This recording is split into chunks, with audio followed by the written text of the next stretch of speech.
Ikaw. Hello guys! Hello everyone! Ayan, sa gitna ng bagyo, sa gitna ng ulan. Ayan, sa labas kasi super lakas ng ulan talaga. Ayan. Balik kasi, when I check on my dashboard, sobrang thank you ako kasi nag-green na ulit ang ating dashboard. Green grass of hope. Yan talagang aking inaantay. At napanatili natin ang ating profile na recommendable. Ayan, thank you so much Meta for recognizing me.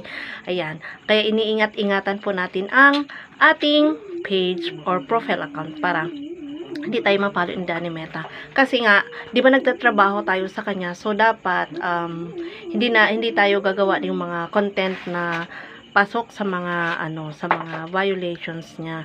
Kailangan community friendly lamang ang ating gagawin at saka original content. Ayan.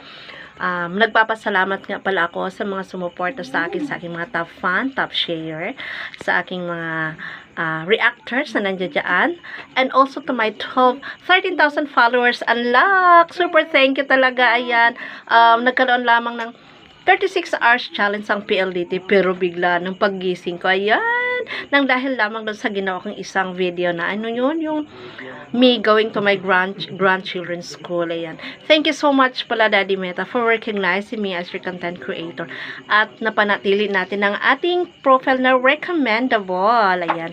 Ay ko talagang mapalo ni Daddy Mets kasi, di ba, super pinaghirapan natin ang ating mga content, tapos biglang magkakaroon ng ganun. So, kailangan community friendly lamang ating ipopost. Ayan. Bale pala, siguro nagtataka kayo bakit posting lang ang inyong lola, ang inyong manay, ang inyong auntie daddy. Ayan, kasi na-monetize na din tayo sa bonus program. We are invited in this monetization tools na bonus. So, dito kasi sa bonus, kailangan panay ang post mo para magkaroon ka ng bonus sa inyong performance. Ayan. Kailangan original content lang. Kaya, posting tayo. Ayan. At saka doon sa ating mga stories, sa ating mga reels. Ayan. Thank you. Sa itong mga long form video. Bali sa long form video, hindi pa ako, busy pa ako. Hindi pa ako nakapag-edit kasi sa mga ganap sa aking life.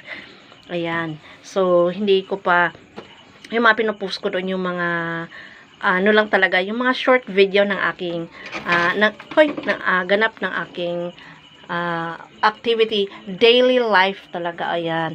Alright. Thank you so much sa mga reactors ko.